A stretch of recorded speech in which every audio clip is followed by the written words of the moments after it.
Bonjour à tous, c'est Loser qui vous parle pour une nouvelle review vidéo. Aujourd'hui consacrée à un ensemble de jeux tirés du film Lego Ninjago sorti en 2017. Il s'agira de la référence 10620 Ninjago City ou en français la ville Ninjago, un modèle comptant 4867 pièces et coûtant la somme de 299,99 €. Un modèle qui devrait vous prendre à peu près 10 heures à construire, le tout en 770 étapes et un modèle qui a été co-designé en partie par Nicolas Vass ainsi que Christopher Leslie Stamp. Le modèle contient donc trois modes d'emploi, chacun servant à construire un niveau en particulier de notre grande structure qu'est Ninjago City. Le premier comme power, ça va construire le vieux monde, The Old World en anglais, mais ce qui est intéressant avec ces trois modes d'emploi, c'est qu'ils contiennent d'autres éléments en dehors des instructions et des pubs habituelles. Et donc, comme vous pouvez le voir, pour le premier, nous aurons une rapide introduction donc de la ville de Ninjago et de Lego Ninjago en général, puis ensuite une interview avec le directeur du film, donc monsieur Charlie Bean, voilà, donc il parle un peu de la ville lui aussi, qu'est-ce que représente la ville pour lui, du modèle. Puis ensuite, donc, l'alphabet avec à chaque fois les lettres qui correspondent. Donc, bien sûr, ça, on l'avait depuis un certain temps sur Internet, mais ça peut toujours être utile et avec, bien sûr, d'autres images de la ville. Une seconde interview avec deux des designers du modèle, donc monsieur Nicolas Vass et Christopher Leslie Stamp, voilà. Et puis enfin, un élément qu'on va retrouver sur les deux autres modes d'emploi, c'est la description de la partie en elle-même, donc on peut voir ici avec le niveau 1, The Old World, ainsi qu'un rapide ou plutôt de bref description de chacun des personnages inclus dans la partie concernée. Donc par exemple, comme on peut voir ici, il y a 6 personnages, donc Kai, et à chaque fois un petit paragraphe explicatif dessus. Alors des fois, c'est pas très complexe non plus, mais au moins c'est un peu intéressant et ça sert ça sert un peu à mieux cerner le personnage que vous allez construire. Voilà. Et aussi, un autre élément qu'on va retrouver, et bien sûr, les autres modes d'emploi, ce sont les petites esquisses entre les sachets, comme vous pouvez le voir, donc soit en couleur, soit en noir et blanc, et qui vous montrent un peu justement les différents dessins qui ont abouti à ce modèle-là. Là, comme peur, on a vraiment à faire quelque chose de prototype, vu qu'on ne retrouvera pas vraiment ces parties-là sur le modèle final, à part quelques éléments ici et là. Donc c'est vraiment intéressant et ça permet un peu d'égayer le mode d'emploi. Je vais vous montrer rapidement les pages de présentation des deux autres modes d'emploi, donc avec le second niveau qui est The Street, la rue, en français. Voilà, et avec ces personnages ici. À noter d'ailleurs que le mode d'emploi est disponible en français sur le site Ninjago. Donc c'est intéressant aussi à savoir. Et le niveau 3, The High Rise, donc ce qu'on pourrait traduire par les gratte-ciel ou les toits, et avec les figurines à ce niveau-là. Voilà. Et donc justement, en parlant des figurines, on va directement enchaîner avec ces dernières. Car oui, en effet, ce modèle ne sera pas moins composé de 18 figurines, donc autant qu'ensuite aller voir avec tout d'abord nos amis les ninjas au nombre de 3 dans ce modèle-là. Et juste nous allons commencer avec Kai version civile qui est exclusif à ce set-là, donc avec sa petite veste avec le petit 2 de marqué dessus, donc plutôt cool comme vous pouvez le voir. On retrouvera ensuite Lloyd, lui aussi version civile, donc par contre identique à sa version du Ninjago City Chase, aucune différence à ce niveau-là. Idem pour notre ami Jay qu'on retrouvera en version ninja, donc là encore, vous pouvez déjà le retrouver tel quel dans la plupart des modèles de la gamme. Puis enfin Misako, qui elle par contre est un peu plus intéressante, en effet la mère de Lloyd, qui viendra avec un imprimé exclusif, à savoir celui de sa vie de tous les jours, donc différent bien sûr de sa version un peu professionnelle qu'il avait dans les sachets de figurines. Elle aura aussi de nouveaux imprimés pour sa tête. Nous avons ensuite tout ce qui est un peu justement citoyen de Jago City version traditionnelle, un peu les villageois. Donc tout d'abord avec notre ami Conrad, donc qui est compétent en pêche et en sieste.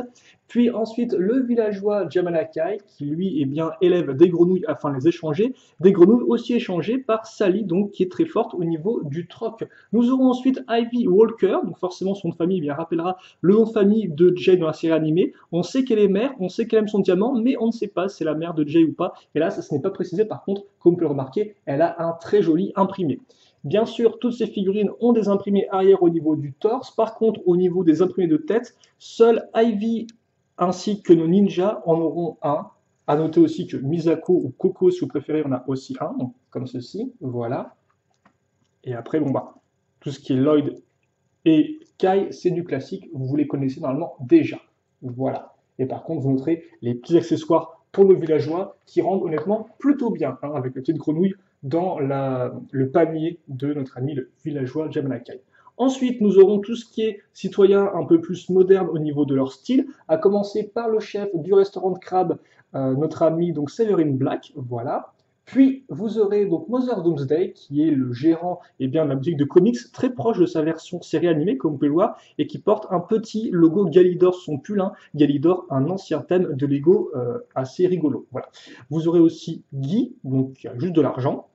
Puis ensuite, notre ami Tommy, qui est le fan numéro 1 du Ninja Vert, donc qui visiblement a été inspiré par le fils d'un designer. Après, c'est que moi, Tommy me fait plus penser au nom de Tommy Anderson, qui est un peu le créateur de Ninjago. Voilà. Juno, donc designeuse de mode, excusez-moi. Puis enfin, l'officer Noonan, donc une policière. Voilà. Et pour finir, vous aurez le traditionnel tirailleur de l'armée des requins, donc aucune différence par rapport à sa version 7. Cette fois-ci, ceux qui auront un imprimé arrière au niveau du visage, ce seront Juno, qui aura la petite paire de lunettes, ainsi que notre ami Tommy, comme vous pouvez le voir, qui sera un peu triste. Peut-être a-t-il manqué une apparition du ninja vert. Voilà. Enfin, on va terminer avec des sortes de figurines, pas vraiment figurines, avec le costume du ninja vert, donc comme ça vous pourrez changer Lloyd en version civile ou en version ninja, ainsi que 2 mannequins, qui d'ailleurs, comme vous pouvez le voir, ont la tenue du Wukru ou la tenue Dojo, donc plutôt utile, là encore, si vous voulez mettre vos ninjas avec ces tenues-là. Et enfin, Sweep, donc un petit robot de nettoyage, ma foi, plutôt sympathique. Et je vous montre rapidement l'arrière donc de ces figurines pour ceux qui ne souhaiteraient pas leur imprimer. Enfin, à noter, notre chef Severin Black, donc qui dans cette version-là est le chef du restaurant de crabe, peut aussi devenir chef du restaurant de sushi, qui est donc juste placé au-dessus de son restaurant, si vous lui mettez la petite moustache. Alors par contre, voilà, comme ceci, la petite moustache ainsi que le petit chapeau, comme ça. Et bien sûr, ces 2 pièces sont incluses dans le modèle. Et voilà donc pour nos figurines, et donc nous pourrons maintenant passer au modèle, à la ville en elle-même, avec tout d'abord le premier niveau, à savoir The Old World, le vieux monde. Et en effet, la section du vieux monde, qui va permettre de représenter un peu le côté un peu plus traditionnel de la ville de Ninjago, avec, comme vous pouvez le voir, un petit pont en pierre, ou encore le côté un peu plus végétatif, un peu plus naturel, avec un petit fleuve qui justement passe en dessous de ce petit pont en pierre à ce niveau-là. Donc on verra beaucoup d'éléments de détail un peu dans cette approche-là, un peu plus traditionnelle, voilà. Et donc, écoutez, on va faire un premier tour un peu du propriétaire pour voir un peu ce qui se dégage de cette première section. Voilà, excusez-moi. Donc, comme j'ai dit, vous avez ici un petit pont en briques, enfin plutôt en pierre, voilà, en pierre grise, le petit fleuve, ou plutôt le petit cours d'eau qui passe en dessous avec un peu de végétation. Notez que ce sont des palettes de peintres qui sont utilisées pour faire les nénuphars, assez intéressant, je trouve. On tourne un peu, on a un gros pilier au milieu, voilà, qui fait un peu plus, entre guillemets, moderne. Et sur le côté, comme vous pouvez voir, 2 petites habitations. L'une d'ailleurs qui mettra en avant un combiné téléphonique. Notez la pièce de train utilisée à ce niveau-là qui rend vraiment très bien, je trouve. Ainsi que par exemple, là vous avez une petite pub pour des kimonos. Notez aussi la façon dont sont faits les bâtiments, là encore, qui privilégie la couleur marron pour le côté un peu bois, un peu plus traditionnel de la chose. Notez aussi que vous avez un petit passage, une petite ruelle donc entre les 2 bâtiments, ce qui est assez intéressant et donc forcément qui va lier la partie extérieure de la structure avec la partie intérieure. Voilà. Toutefois, les 2 bâtiments ne sont pas encore complétés car ils sont en fait en 2 étages, un rez-de-chaussée et un premier étage. Et donc justement, je vais commencer par vous montrer un peu ce que contient le fameux rez-de-chaussée en lui-même. Donc d'un côté, vous aurez le petit stand d'un poissonnier ou d'un pêcheur, devrais-je dire. Voilà, alors est-ce qu'on peut le voir bien? On peut voir quelques poissons, on peut voir un petit crabe. Et de ce côté-là, vous aurez le robot de nettoyage Sweep dans son petit hangar, comme vous pouvez le voir, avec de quoi le recharger, ainsi que les outils qu'il utilise pour nettoyer les quelques trottoirs de la ville. Voilà, en tout cas du vieux monde. Donc ça, ce sont pour les 2 parties inférieures. Et maintenant, nous allons, je vais vous montrer les parties supérieures. Donc ce sont des petites sections comme ceci, des sortes de petits, des petites sous-sections, on peut dire ça comme ça. Alors par contre, ce que je vais faire, c'est que, hop là, excusez-moi pour le petit grincement, je vais vous montrer ça proprement. Voilà, donc effectivement, le second étage avec une petite porte qui va s'ouvrir comme ceci, à ce niveau-là, donc coulissante. Vous noterez les pièces utilisées pour faire le toit ainsi que les panneaux solaires. Et l'intérieur donc contient un petit lit, un futon, une étagère ainsi qu'une petite télé branchée sur Good Day Ninjago. Notez aussi les chouettes pièces de fenêtre utilisées donc à l'intérieur entre deux pièces archées. Et ça, on va le mettre, eh bien, on va le caser ici grâce à un système de plaques avec tenon.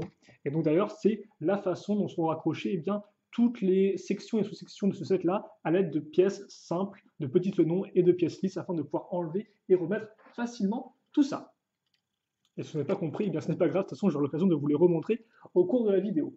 Passons maintenant à la seconde section. Donc cette fois-ci c'est un peu plus ouvert, c'est une sorte un peu de salon de thé comme on peut le voir à ce niveau-là, avec quelques petites tasses, une petite plante ici faite avec une pièce de coupe de cheveux, le petit poster de tigre et à nouveau une porte coulissante comme ça. Notez aussi les petites lanternes sur les côtés et la très jolie nouvelle pièce de barrière. Et ça on le met ici.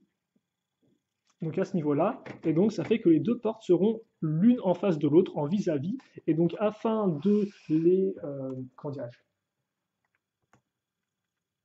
afin de les lier, vous aurez une sorte de petit pont entre les deux, petite passerelle, et d'ailleurs vous aurez aussi une petite échelle afin de grimper justement cette passerelle. Donc ça a été pensé pour que les figurines puissent naviguer. Et maintenant on tourne, donc le côté n'est pas spécialement des plus intéressants, et on arrive justement à la partie intérieure un peu de notre vieux monde. À noter par contre, avant que je continue, que vous avez des pièces d'accroche ici et là avec les petits trous, si vous voulez eh bien, rattacher la ville de Ninjago à d'autres modèles Lego modulaires, donc les sortes de grosses structures en forme carrée, vous pourrez le faire, donc voilà. Après pour le reste, eh bien, ça va nous permettre de voir un peu justement la façade des deux petites cabanes, donc ici avec celle de Sweep. Donc notez là encore comment les murs sont faits avec les différents éléments de relief. Vous pouvez bien sûr ouvrir la porte si j'y arrive. Voilà, elle mène sur un petit ponton, et justement le petit ponton lui mène sur une petite barque. Donc c'est plutôt cool, et là encore ça vous permettra de compléter un peu vos véhicules de la ville Ninjago. Et là vous noterez aussi le petit stand du pêcheur avec la petite toiture faite en pièces de pied de biche. Assez intéressant. Enfin, dernier élément mais pas des moindres, il s'agit de l'ascenseur justement, l'ascenseur qui va relier eh bien, les trois étages entre eux, et donc le tout fonctionne grâce à un simple système de barres avec des barres dentées un peu si vous voulez, et vous n'avez plus ensuite qu'à lever ça comme ceci, vers le haut ou vers le bas pour faire lever ou faire descendre l'ascenseur. C'est très simple et ça fonctionne parfaitement bien. Donc on peut aussi, tant qu'on est là, se rapprocher un peu voilà, donc du pont vu de derrière. Ici, vous avez donc la petite passerelle. Là, c'est la petite échelle avec ces pièces-là. Et vous noterez aussi donc la petite passerelle ici, donc, qui permettra de faire le lien avec le reste de la structure. Voilà pour notre premier petit tour. Et on va en refaire un second qui va nous intéresser un peu à tout ce qui est inscrit donc, sur les différentes façades de la structure, car en effet, comme on peut voir, il y a beaucoup de choses écrites en langage Ninjago, et donc il est intéressant, je trouve, d'avoir une petite traduction. Donc on va faire ça assez rapidement, si vous le permettez. Donc on va commencer ici avec, là, qui est écrit sur cette plateforme-là, deity. Donc je ne sais pas ce que ça veut dire, parce que autant duty veut dire devoir, autant deity veut dire divinité, mais deity, je ne sais pas ce que ça veut dire, donc c'est un peu étrange. Ils sont bien que c'est un D et pas un C, parce qu'encore si c'était un C, ça aurait pu être City. Mais bon, ce n'est pas le cas, en tout cas, je crois. Ici, c'est marqué Sushi. Là, c'est marqué Playwell. Playwell, en fait, qui est une référence à Lego, car en effet, le terme Lego vient de deux mots danois, leg et got, qui veulent dire ensemble joue bien. Or, joue bien en anglais, c'est play well. Voilà. Ensuite, vous aurez la lettre S indiquée ici, donc peut-être pour sud, je ne sais pas. Ici, vous avez un petit logo avec écrit GS. Le petit logo, en fait, fait référence au sous-thème Lego Espace Galaxy Squad, d'où le GS, qui sont les initiales du thème. Puis ensuite, vous aurez ici indiqué Visit Bricksburg. Bricksburg étant la ville de la grande aventure Lego, si je ne me trompe pas. On tourne, ici est indiqué mmap, donc je ne sais pas pourquoi, de base map veut dire carte en anglais, mais map avec deux M, je ne sais pas trop ce que ça veut dire, et en plus j'ai du mal à le prononcer, excusez-moi. 45 qui est visiblement la somme nécessaire pour passer un appel, je suppose. Chic a inscrit cette pub de kimono, et là sur le côté vous avez écrit high-tech. Hop là. Et logiquement, si je ne dis pas de bêtises, c'est tout, sauf effectivement que à l'intérieur de son thé, vous avez une petite affiche de tigre sur laquelle est indiqué George, et je crois que c'est une référence à George Georgievic, donc, qui est un designer graphique qui a fait par exemple eh bien, le design de Garmadon version film, en tout cas son imprimé de sa version jungle, et sûrement aussi sa version normale. Donc quelqu'un d'assez important dans la réalisation, la production du film Ninjago. Enfin, en termes de dimension, nous sommes du 25,5 cm de côté, du 14,5 cm de hauteur. Le bateau, quant à lui, fait 10,5 cm de longueur, 3 de largeur et 4 de hauteur. Et donc, voilà pour notre vieux monde. Et donc maintenant, justement, nous allons monter d'un cran et passer bien, à la rue. Oh, incroyable! La rue, en effet, qui va servir un peu de contrepoint en termes de design au vieux monde, étant donné que le vieux monde, lui, était beaucoup plus traditionnel. La rue, quant à elle, va faire ressortir le côté un peu plus moderne de la ville de Ninjago et aussi le côté un peu plus actif avec différentes échoppes, boutiques et autres petits restaurants. Voilà. Toutefois, le lien avec le vieux monde n'est pas complètement cassé, car comme on peut voir ici, à travers la petite ruelle, vous aurez accès à l'ascenseur principal qui relie ensemble les 3 étages. Donc, qu'est-ce que nous raconte de beau cette rue, d'ailleurs, qui sera divisée en 2 niveaux? C'est le niveau inférieur, on verra après le niveau supérieur. Et bien dans ce niveau inférieur, déjà, vous aurez à nouveau le trottoir qui est toujours apparent, mais cette fois-ci avec des barrières pour protéger les passants, et d'ailleurs les barrières qui sont, comme vous pouvez le voir, riches en pubs et autres décorations de couleurs assez intéressantes, assez festives, je trouve. Et puis après, vous aurez donc grosso modo 4 éléments principaux dans cette section-là. Vous aurez déjà un porte-affiche de film, de cinéma, puis la partie principale qui est le restaurant de crabe. Notez bien la décoration ici avec des petites pièces une fois une dans des pièces de piliers, vraiment intéressantes comme technique. Idem les fenêtres à ce niveau-là, lanterne, de quoi ventiler la pièce, le crabe qui surmonte la petite porte qui peut bien sûr s'ouvrir. Donc vous avez vraiment affaire à une très belle décoration extérieure pour ce restaurant de crabe. Vous aurez ensuite de quoi retirer de l'argent si nécessaire justement pour aller dans les différentes boutiques et au restaurant. Et puis à côté du distributeur de billets, on retrouvera une boutique de comic books. Voilà. Si on va à l'arrière, on se rend compte que c'est un peu vide, même si toutefois vous pouvez noter la présence de ces 2 parties ici qui feront office de mécanisme, on y reviendra, ainsi que cette partie-là avec un tuyau qui continuera un peu au-dessus. Et puis bien évidemment, en parlant de continuer, vous noterez la présence du ascenseur à ce niveau-là, et à nouveau une petite passerelle ici pour faire le lien entre les différentes structures. Et donc maintenant, justement, on va se concentrer lors de notre second passage sur tout ce qui est mécanisme, car autant le premier étage, donc le vieux monde, n'avait pas des masses non plus d'éléments de jouabilité, autant là, il y en aura un peu plus, à commencer justement par ces fameuses affiches de films de cinéma, car comme vous pouvez le voir, une est incrustée dedans, toutefois, vous pouvez en avoir 3 autres, pour un total de 4, il n'y a qu'à faire ça, afin de les retirer, et ainsi donc, nous avons en notre possession 4 affiches, là encore, tout fonctionne très simplement avec un principe de pièces à rainures et autres. Et donc, avant de continuer, on va justement s'intéresser un peu à nos 4 affiches qu'on va essayer de voir correctement et traduire aussi, bien sûr, si nécessaire. Donc là, il est écrit « Fatigué de marcher, cars », ici, donc qui veut dire voiture simplement, 40 000. Donc 40 000 pour une voiture. Voilà. Une pub assez simple. Ensuite, Coming Soon qui veut dire prochainement et Galidor. Donc Galidor, c'est une référence à un vieux thème Lego appelé justement Galidor, avec là les 2 personnages principaux du thème, le héros et l'héroïne à ce niveau-là. Voilà, c'est assez intéressant. Donc, plus que Galidor, c'est aussi reçu en référence sur le vêtement, je vous rappelle, du propriétaire du comic book store. Et vous avez ensuite donc une affiche pour un film, cette fois-ci, c'est en effet le Return of the Separator Brick, ou en français le retour de la brique séparatrice, donc forcément on peut la forme ici, c'est une forme de brique séparatrice assez rigolo. Là il écrit 18, donc je suppose que c'est l'âge recommandé pour voir ce film de monstre typé Godzilla, ce qu'on appelle les kaiju films, voilà, les films de kaiju, les gros monstres japonais. Et là, une petite auto-pub, entre guillemets, pour justement Ninjago Shadow of Ronin. Souvenez-vous, c'est un jeu vidéo sorti sur 3DS, voilà. Même PS Vita, si je ne dis pas de bêtises. Et derrière lui, il y a une montagne qui en fait fait référence à la montagne du thème Lego Exoforce, avec les ponts qui rejoignent les 2 parties. Donc là, à nouveau, plein de petites références. Et donc oui, c'est vrai que je vous ai dit, c'est un peu le stand à affiche de cinéma, pas vraiment. C'est juste le stand à affiche tout court. Et par exemple, là, on va laisser la voiture, qui coûte 40 000 tout de même. 40 000, c'est pas non plus tonné. On referme ça avec la petite portière. Et honnêtement, c'est très propre, c'est stocké, c'est très cool, voilà. On passe maintenant au crabe, où je vais vous montrer la porte qui peut s'ouvrir, mais il y a plus intéressant forcément. Il y a l'intérieur, et donc là, je pense qu'on peut justement prendre un peu la caméra, partir en mode oiseau, et se rendre compte que donc vous avez les petits sièges ici. Là, vous avez le comptoir un peu où sont préparés les différents plats, donc devant les clients. Donc les outils, comme vous pouvez le voir, ça y va, hein. La tronçonneuse, ça ne déconne pas et tout. Des bananes là-dedans, et surtout là, vous avez l'un des mécanismes les plus intéressants du modèle, c'est justement le préparateur de crabe. Donc comme vous pouvez le voir, quand je l'ouvre, eh bien, j'ai un crabe à l'intérieur. Et en fait, si je fais tourner la petite molette derrière, ça va changer le crabe qui est à l'intérieur. Donc dans l'idée, je mets d'abord lui, le crabe entre guillemets qui est cru, je referme, je tourne d'un cran, je réouvre et j'ai un crabe jaune. Donc en fait, c'est assez intéressant. Et l'idée, c'est qu'il y a deux crabes et que vous allez, comme vous pouvez voir, eh bien, voilà, faire comme ceci.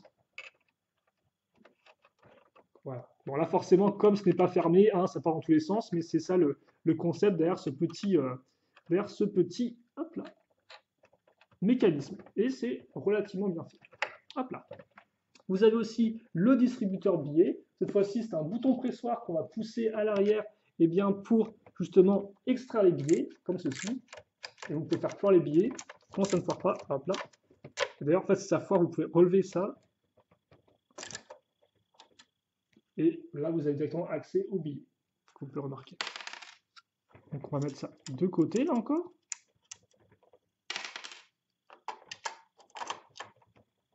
Et enfin, vous avez la petite boutique de comics, donc avec la porte qui peut s'ouvrir. Et à l'intérieur, eh bien, on verra des bandes dessinées de Wayfarer, hein, la bande dessinée préférée de Jay dans la série, des petits trophées, et là, un assortiment de cartes. Assortiment assez intéressant parce qu'en fait, ce sont des cartes qui vont reproduire des cartes à jouer existantes de différents thèmes Lego à travers les années. Et donc, on va voir ça là encore ensemble. On va prendre un peu le temps de voir un peu ce qu'on a dans ce set-là.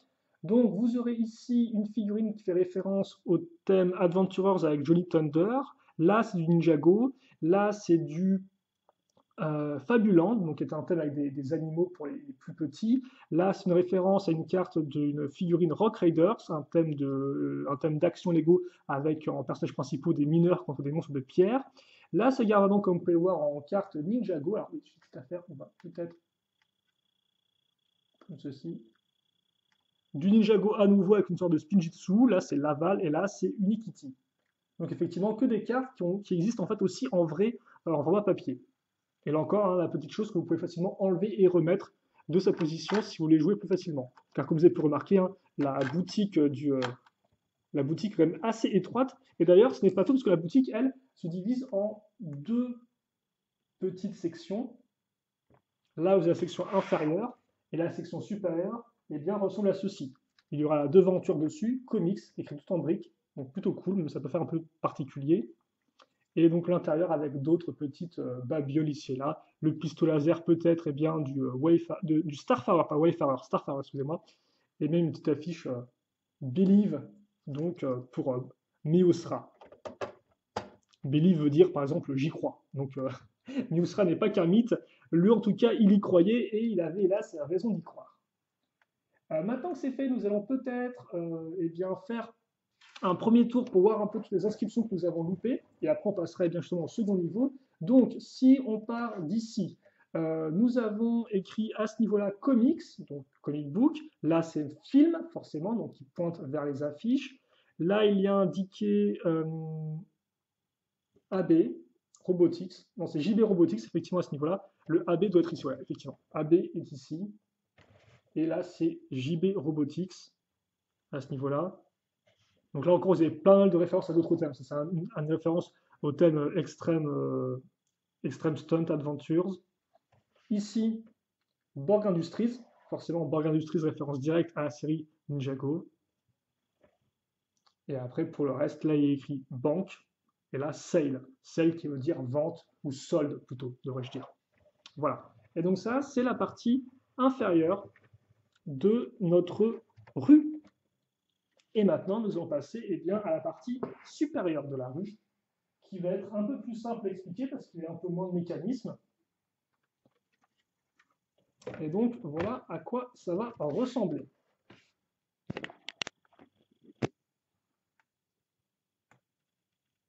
Comme ceci. Et donc, comme on peut voir au-dessus du porte-affiche, il y aura juste une sorte de décoration, donc il y a rien à l'intérieur, par contre, elle est plutôt jolie. Et bien sûr, forcément, ça permettra de faire continuer l'ascenseur en hauteur. Après, vous avez l'élément central et principal de cette section-là, à savoir la boutique un peu de vêtements et autres accessoires. On y reviendra un peu après dessus. Donc, juste comme on peut remarquer, elle est entièrement faite presque de pièces transparentes pour la vitre, et elle rend vraiment très bien avec la forme arrondie. Notez aussi qu'on a perdu tout ce qui était trottoir. Et là, comme on peut voir, vous avez un arbre à fleurs de cerisier qui ressort donc d'une habitation. Alors bon, par contre, effectivement, c'est vrai que la façon d'accrocher l'arbre n'est pas la chose la plus élégante du monde, hein, c'est une sorte de racine, mais c'est vrai que ça rend un peu, ça aurait pu être un peu mieux, je crois. C'est le seul vraiment truc qui est un peu bizarre, tout comme une espèce de branche là qui est un peu spéciale.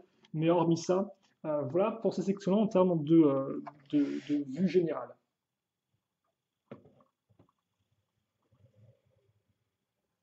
Et donc justement, qu'est-ce qu'il y a à l'intérieur de la petite boutique? Donc au cas où vous n'auriez pas vu justement, si on se remet à niveau par rapport à ça, nous avons affaire déjà à nos petits pantins.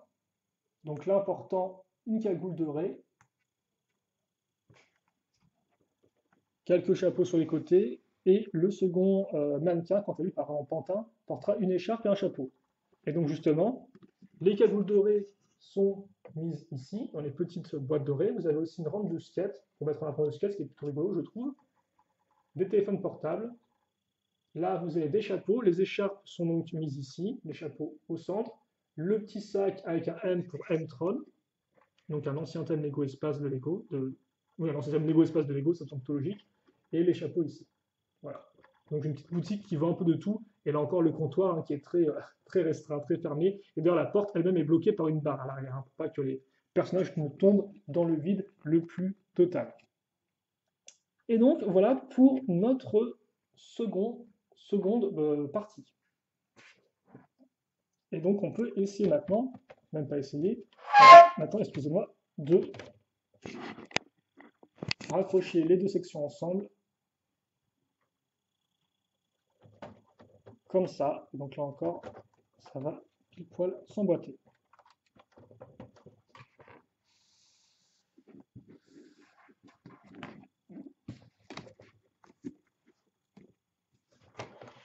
J'arrête de faire grincer le truc aussi. Voilà. Comme ça. Et maintenant, vous avez la rue qui est complète.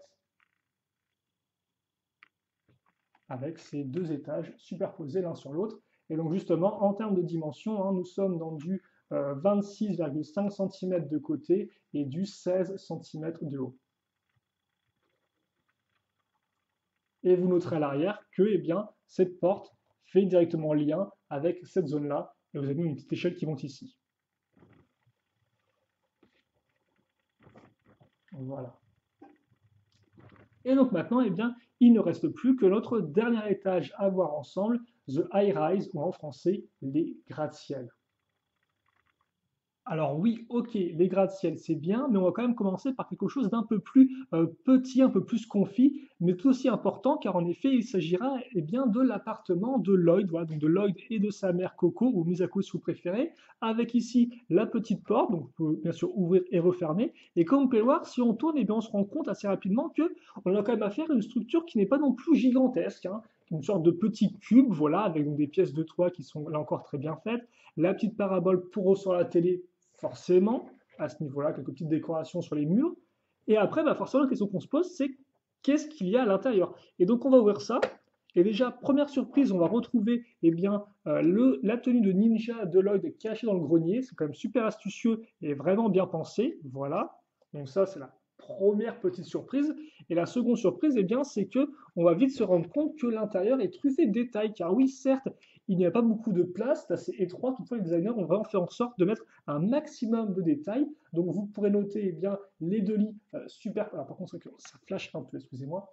Vous pourrez noter justement les deux lits superposés à ce niveau-là, l'étagère comme ceci, et de ce côté-là, micro-ondes, téléviseur, meubles, ainsi que table.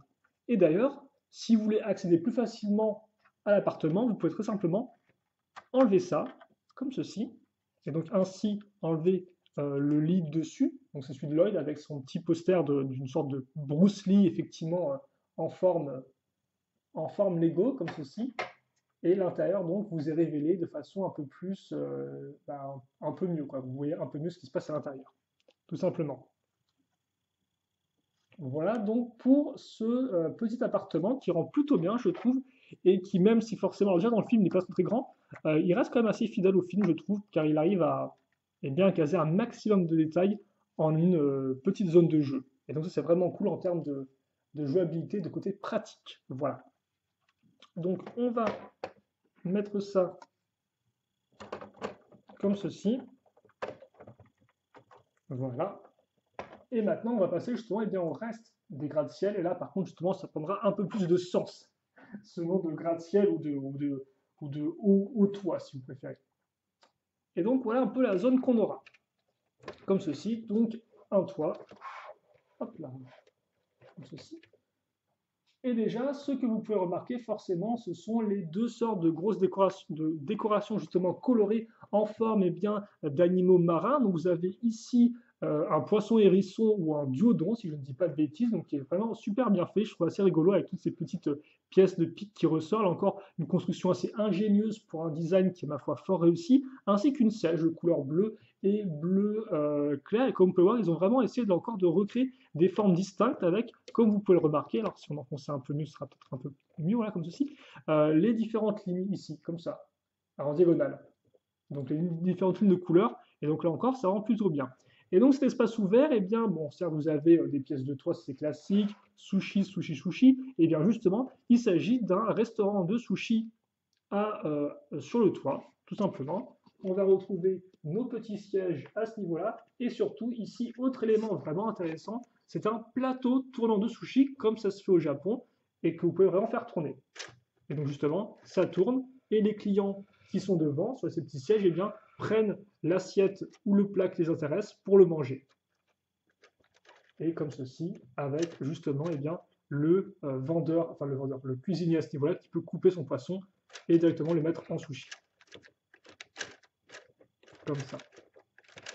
Et honnêtement, ça rend plutôt bien et ça marche sans aucun accroc, je trouve. Là-dedans, vous avez une sorte de petite zone cachée qui vous permettra justement eh bien, de mettre le chapeau et la moustache du second cuisinier qu'on a vu ensemble dans la section des figurines. Et à noter là des petits imprimés qui sont des références au thème Lego Bionicle. Voilà, en tout cas pour celui-ci. Avec l'antenne à ce niveau-là. Et ce n'est pas terminé, car maintenant, eh bien, nous aurons la tour en elle-même. Alors on va peut-être là encore enlever ça afin de voir un peu mieux ce qui se passe. Comme ceci. Et donc la tour qui va ressembler à ceci, avec là encore une forme très chouette au centre, qui est en fait sur de gros blocs que vous allez construire d'abord à l'horizontale, après vous allez enfoncer comme ça. Donc ça rend vraiment bien. Et puis surtout, à ce niveau-là, eh bien, vous aurez des toilettes. Donc avec là encore porte coulissante. Et si on regarde de dessus, eh bien, toilette, ma foi, grande classe, avec petit papier toilette rose, avec une tasse. Et même le lavabo est plutôt classique. Donc autant vous dire que manger sur les toits de Ninjago City, bah, c'est quand même une bonne expérience, je pense. Peut-être un peu après un peu coûteuse, mais en tout cas une bonne expérience tout de même, parce que ça se fait même le luxe va même jusqu'aux toilettes. Et derrière, il y avait une sorte de petit sambon avec une forme de cerise. Donc ils ont vraiment pensé à tout. Et donc maintenant que nous avons ça, eh bien, nous pouvons assembler les différents éléments de notre toit et faire un dernier petit tour. Aussi une inscription à déchiffrer ensemble, celle qui est indiquée ici. Voilà, donc vous ne pouvez peut-être pas trop la voir vu qu'elle a tendance un peu à se traîner quand elle n'est pas posée avec le reste de la structure. Ne vous inquiétez pas, donc je vous dirai un peu à quoi ça fait référence. Et surtout après, eh bien, on pourra assembler l'ensemble de la ville de Ninjago et voir comment elle rend, eh bien, une fois qu'elle est complète, hein, on peut le dire. Oula, excusez-moi, encore, ça grince de fou. Donc, ça fait 3 fois, je crois, dans cette vidéo que je vous brise les tympans. Vous m'en excuserez.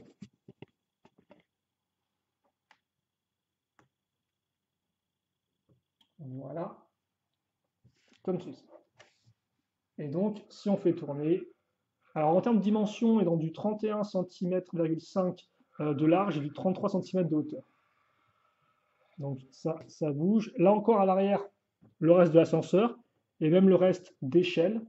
Mais ça, on s'en rendra un peu mieux compte quand on placera les trois sections les unes sur les autres. Et donc oui, en effet, ici, il y a marqué Rise and Shine, qui est une référence à l'expression anglaise qui est Rise and Shine. Rise and Shine, c'est ce que vous avez quelqu'un qui vient de se réveiller en référence au soleil. Rise qui veut dire se lever et Shine qui veut dire briller. Donc voilà, un peu comme ce que fait le soleil tous les matins. Enfin, tous les matins, entre guillemets, selon nous. Donc là, effectivement, on part de Rise and Shine, et eux, ils transforment Rise, donc se lever, par Rise, qui veut dire riz. Donc forcément, une référence au côté nourriture du restaurant. Donc assez mignon, je trouve, et plutôt rigolo.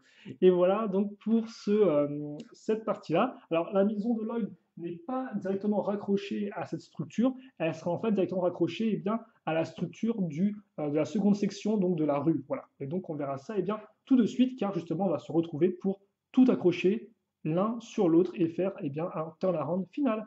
Voilà. Voilà, et bien mettons-nous enfin au boulot, hein, justement, assemblons ces différentes parties afin de former un tout cohérent pour notre Ninjago City. Et donc on va commencer avec le vieux monde qui est ici forcément, sur lequel on va caser nos rues, plutôt une autre rue, voilà, ici. Alors il faut mettre ça comme ceci. Là encore, ajuster le tout pour que ce soit bien aligné. Hop là, ça devrait faire l'affaire. On appuie un peu et c'est suffisant logiquement. Puis, on va caser cette partie ici, la partie des toits. Et n'oublions pas, pour terminer, eh bien, le petit appartement de Lloyd qu'on va caser directement eh bien, sur en fait, le second étage. Voilà. Et notre ville eh bien, est enfin assemblée, elle est complétée et je vais tourner un peu pour que vous puissiez la voir dans toute sa splendeur.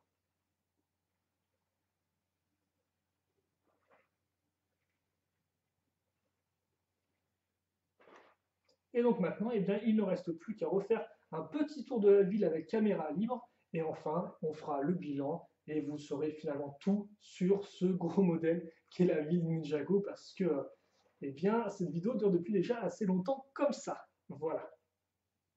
Et donc, en conclusion, que penser de ce set Ninjago, hein, le plus gros set de tout le thème, aussi bien série et film confondus, du haut de ses 300 euros, du haut de ses 65 cm de haut? Eh bien, c'est un très bon modèle, je ne vais pas vous le cacher. C'est même l'un des meilleurs sets, si ce n'est le meilleur set Ninjago. Alors forcément, vous allez me dire, bah, pour le prix, c'est normal. Eh bien, pas forcément, en fait, parce que il faut se demander aussi pourquoi le modèle est aussi bien que ça. Et déjà, pour moi, un des aspects que j'aime beaucoup avec ce modèle-là, c'est le fait qu'il soit aussi réussi du point de vue macro que du point de vue micro. Qu'est-ce que ça veut dire? Le point de vue macro, pour moi, c'est le modèle dans son ensemble, dans sa globalité. Et de ce point de vue-là, eh bien, pour moi, ce qui vraiment fait la force du modèle, c'est les ponts, les passerelles, les ruelles, les petites échelles. Tous ces éléments, au final, eh bien, qui vont lier ensemble toutes les sections de la ville et donc qui vont permettre de donner à la ville un côté vraiment vivant, un côté vraiment crédible dans lequel on peut s'imaginer les figurines en train de vaquer à leurs occupations. Par exemple, passer eh bien, du fleuve jusqu'à l'ascenseur, arriver au second niveau, prendre un petit crabe au restaurant, puis enfin eh bien, terminer par des petites emplettes, mettons, à l'étage du dessus. Et donc en fait, tout ça est lié de telle façon à ce que on a vraiment un univers qui se dégage, une atmosphère qui se dégage du modèle, et c'est pour moi l'un des points les plus réussis, car souvent, effectivement, ce type de modèle-là, les grosses structures, eh bien, on se rend rapidement compte que c'est un gros bloc. Or là, effectivement, c'est un bloc, mais un bloc qui a plein de passages, qui a plusieurs niveaux, qui a un aspect extérieur, un aspect intérieur, qui a des trottoirs, de l'eau.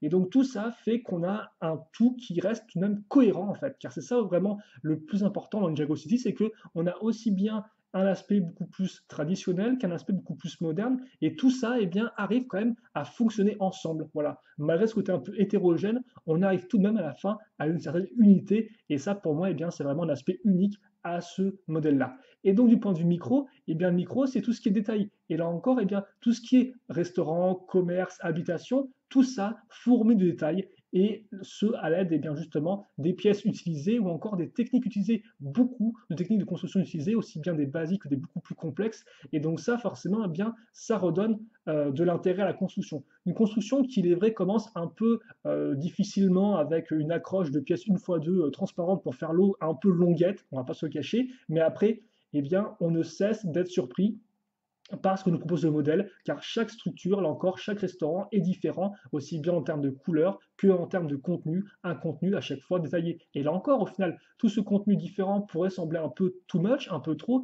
eh bien, il n'en est rien, car eh bien, ça fait la force de chacun de ces parties-là, et ça la rend vraiment différente à chaque fois, et donc la construction ne s'en trouve que plus intéressante. Voilà, à ce niveau-là. Et après, eh bien, tout ça est complété par une très grosse sélection de figurines, beaucoup d'habitants, tous avec leurs petits traits de caractère.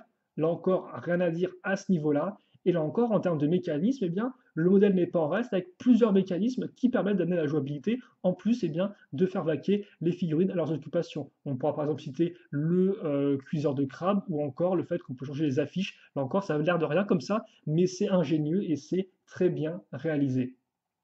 Alors après, bien sûr, le set n'est pas non plus parfait. Il y a quelques petits problèmes ici et là. Par exemple, on pourra citer des fois le mécanisme euh, du guichet, enfin du distributeur de billets qui a tendance un peu à pas trop bien marcher. Aussi, il est vrai que des fois, certains espaces de jeu sont quand même très réduits, ce qui fait que c'est un peu dur de jouer dedans. Ou encore, c'est vrai que par exemple, l'arbre en lui-même, à fleur de cerisier, autant les feuilles rendent vraiment bien, autant l'aspect végétal rend plutôt bien, autant il est vrai que la racine en elle-même eh bien, n'est pas tip top. En tout cas, elle est un peu plus grossière que ce à quoi nous habitue le reste du modèle. Mais honnêtement, tous ces petits problèmes-là sont vraiment anecdotiques par rapport eh bien, au reste du modèle qui, lui, est réussi de bout en bout avec vraiment des couleurs vives. Hein. Par exemple, les poissons que vous pouvez voir au niveau du restaurant, la tour, le côté végétal, le côté traditionnel, le côté futuriste, un peu plus moderne. Et donc tout ça fait qu'on a vraiment un set assez exceptionnel. N'ayons pas peur des mots. Et donc pour moi, qui est une vraie réussite. En tout cas, pour 300 €, il les vaut. C'est un modèle que je peux vous conseiller si vous avez les moyens. Je peux le conseiller aussi bien aux gros fans de Ninjago qui aiment ou pas le film, là n'est pas la question, que à ceux justement eh bien, qui n'ont rien à faire de Ninjago parce qu'ils pourront aussi prendre beaucoup de plaisir avec ce modèle-là grâce à sa diversité de contenu et grâce à sa diversité en termes de construction toujours plus intéressante au fur et à mesure qu'on monte malgré certains éléments répétés forcément, hein, comme j'ai dit, l'eau en bas ou encore l'ascenseur qui forcément eh bien, sont des constructions assez répétitives. Après, c'est vrai qu'à l'époque aussi, on nous avait dit, ouais, j'avais des gens qui étaient un peu déçus parce que quand ils avaient vu les premières photos de la ville, eh bien, ils se disaient, ah, c'est quand même un peu dommage parce que moi, forcément, voilà, l'idée de la ville de Ninjago avant, c'était l'idée de la série télé. Et c'est vrai que dans la série télé, ben, il y a des rues, il y a des monuments qui sont un peu moins grands. Or là, c'est vrai que la ville dans le film, elle est beaucoup plus par couche en fait, couches successives, le tout sur l'eau. Et donc forcément, il y a eu un décalage. Toutefois, même si c'est différent de la série télé, je trouve que eh bien, ça en reste une très belle ville et il y a pas de, la comparaison n'a pas vraiment lieu d'être. Vous pouvez être déçu en effet que ce soit pas pareil, mais tout de même, avec ce type de construction justement en hauteur, eh bien, la diversité, les designers ont quand même réussi à l'amener. Voilà. Et donc on se quittera là-dessus sur quelques petits bafouillages. En tout cas, vous l'aurez compris, la ville est plus que complète. C'est un très très beau set. C'est l'un des meilleurs sets selon moi du thème Ninjago. Il est vraiment réussi de part en part. Et donc si vous avez des moyens de vous le payer, pourquoi pas, vous ne serez pas déçus. Voilà, on se quitte là-dessus. Si vous, il vous reste des questions, des commentaires, eh bien n'hésitez pas à les poser. J'y répondrai avec grand plaisir comme d'habitude. Et puis nous, bien sûr, eh bien, on se retrouve pour de prochaines vidéos très prochainement. En attendant, portez-vous bien, passez une bonne journée, une bonne soirée, une bonne tout ce que vous voulez. Et à la prochaine. Allez, salut à tous et à toutes.